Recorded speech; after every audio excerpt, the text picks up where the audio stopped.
দেখি হিন্দু ধর্মগ্রন্থ সৃষ্টিকর্তা সম্পর্কে কী ধারণা দিয়েছে। হিন্দু ধর্মগ্রন্থের একটি পবিত্র ধর্মগ্রন্থ হচ্ছে উপনিষদ। ছান্দোগ্য উপনিষদ উল্লেখ করা আছে অধ্যায় নম্বর 6, পরিচ্ছেদ নম্বর 2, অনুচ্ছেদ নম্বর 1, ইদমগ্র আসিদেকাম ইবদিতিয়াম, অর্থাৎ একাম ইবদিতিয়াম, অর্থাৎ ঈশ্বর বা সৃষ্টিকর্তা তিনি মাত্র এক ও অদ্বিতীয়। শ্বেতশাস্ত্র উপনিষদে উল্লেখ করা আছে অধ্যায় নম্বর 6, অনুচ্ছেদ নম্বর 9, না চাস্য কাস্তিজ জনিতন চাধিপা, মহান ঈশ্বর, তার কোনো প্রভু নেই, তার কোনো পিতামাতা নেই। শ্বেতশাস্ত্র উপনিষদ অধ্যায় নম্বর 4, শ্লোক নম্বর 19, এখানে উল্লেখ করা হয়েছে মতস্য প্রতিমা অস্তি যস্য মহা দৃশ্য, অর্থাৎ মহান ঈশ্বর, তার মতো কোনো কিছুই নেই বা মহান ঈশ্বরের কোনো তুলনা নেই। আর এখানে যে একটি সংস্কৃত শব্দ প্রতিমা ব্যবহার করা হয়েছে, যার অর্থ হয় তুলনা নেই। আবার প্রতিমা দ্বারা বোঝানো হয় মূর্তি বা আকৃতি বা অর্থাৎ প্রতিকৃতি, অর্থাৎ মহান ঈশ্বরের কোনো প্রতিকৃতি নেই, তার মতো কিছু নেই, তার কোনো রূপক নেই, ছবি নেই, পেন্টিং নেই, ভাস্কর্য নেই, তার মতো কোনো কিছুই নেই, এক কথায় তার কোনো তুলনা নেই। শ্বেতশাস্ত্র উপনিষদ অধ্যায় নম্বর 4, শ্লোক নম্বর 20, এখানে উল্লেখ করা হয়েছে ন সদৃশ্যে তিষ্ঠতি রূপমস্য না চক্ষুষা পশ্যতি কস্যনয়ং হৃদস্থং মনুষা য এনমেবং বিদুর্মৃভাস্তে ভবস্তি,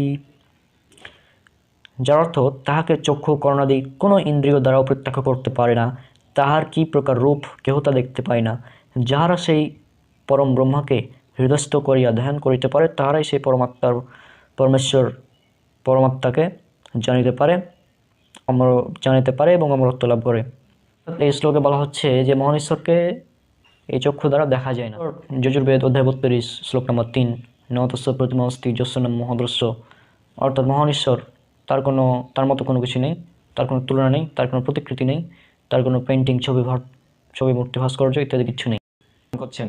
এরপর শ্রীমদ্ ভগবদ গীতা উল্লেখ করা আছে অধ্যায় নম্বর 10, শ্লোক নম্বর 3, এখানে বলা হয়েছে যিনি আমাকে জন্মরহিত অনাদি সমস্ত গ্রহলোকের মহেশ্বর বলে জানেন, তিনিই কেবল মানুষের মধ্যে মোহশূন্য হয়ে সমস্ত পাপ থেকে মুক্ত হন।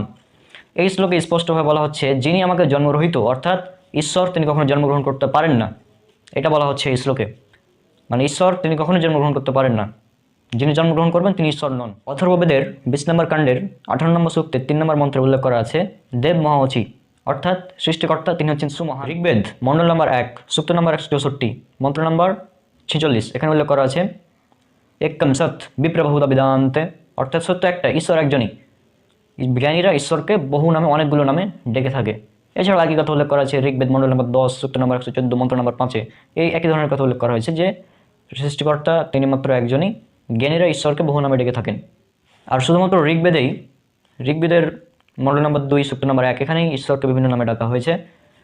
তার মধ্যে একটি হচ্ছে ঋগ্বেদ মণ্ডল নম্বর 2, সূক্ত নম্বর 1, ঋক নম্বর 2, এখানে বলা হয়েছে ব্রহ্মা। ব্রহ্মার অর্থ হচ্ছে সৃষ্টিকর্তা, যার আরবি শব্দ হবে খলিক। এখন কেউ যদি ঈশ্বরকে খলিক বলে ডাকে বা সৃষ্টিকর্তা বলে ডাকে, ব্রহ্মা বলে ডাকে, তাহলে আমাদের মুসলিমদের কোনো আপত্তি নেই। কিন্তু যদি বলে ব্রহ্মা হলেন সেই ঈশ্বর যার 4টি মাথা রয়েছে, তার একটি বড় আকৃতি ইত্যাদি যদি প্রদান করে, তাহলে সেক্ষেত্রে আমরা মুসলিমরা আপত্তি জানাবো। তাছাড়া আপনি যজুর্বেদের বিরুদ্ধে যাচ্ছেন। উল্লেখ করা আছে যজুর্বেদ অধ্যায় 32, অনুচ্ছেদ নম্বর 3, নতস্য প্রতিমা অস্তি যস্য নাম মহাদৃশ্য, মহান ঈশ্বর, তার কোনো প্রতিকৃতি নেই, তার কোনো কিছুই তার মতো নেই। এরপর উল্লেখ করা আছে ঋগ্বেদ মণ্ডল নম্বর 2, সূক্ত নম্বর 1, ঋক নম্বর 3, এখানে বলা হয়েছে বিষ্ণু, যার আরবি করলে দাঁড়াবে, বাংলা করলে দাঁড়াবে পালনকর্তা, এবং যার আরবি যদি করেন তাহলে এর কাছাকাছি শব্দ হবে রব। এখন কেউ যদি ঈশ্বরকে বলে বিষ্ণু বা পালনকর্তা তাহলে বা রব, তাহলে আমাদের মুসলিমদের কোনো আপত্তি নেই। কিন্তু যদি সে বিষ্ণুর আকৃতি প্রদান করে তাহলে সমস্যা আছে, তাহলে আমি মুসলিমদের উপর আপত্তি জানাবো। তাছাড়া আপনি শ্বেতশাস্ত্র উপনিষদের বিরুদ্ধে যাচ্ছেন। উল্লেখ করা আছে শ্বেতশাস্ত্র উপনিষদ অধ্যায় নম্বর 4, শ্লোক নম্বর 19, নতস্য প্রতিমা অস্তি যস্য নাম মহাদৃশ্য, মহান ঈশ্বরের কোনো তুলনা নেই, তার মতো কোনো কিছুই নেই। ঋগ্বেদ মণ্ডল নম্বর 8, সূক্ত নম্বর 1, ঋক নম্বর 1, উল্লেখ করা আছে মা চিদ্দন বিশংসত, অর্থাৎ শুধুমাত্র তারই ইবাদত করতে হবে, তারই বন্দনা করতে হবে, তারই উপাসনা করতে হবে। ঋগ্বেদ মণ্ডল নম্বর 6, সূক্ত নম্বর 45, ঋক নম্বর 16, এখানে উল্লেখ করা আছে ইয়ো এক ইত্যমুষ্টিহি, অর্থাৎ শুধুমাত্র একজন ঈশ্বরের ইবাদত করতে হবে, একজনের উপাসনা করতে হবে।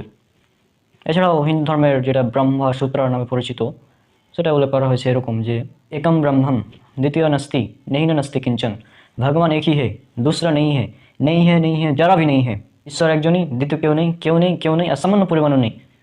যেহেতু ঈশ্বর হচ্ছেন একজনই আর তারই ইবাদত করতে বলা হচ্ছে হিন্দু ধর্মগ্রন্থের এই শ্লোকগুলোতে, যেগুলো নিয়ে আমি আলোচনা করলাম।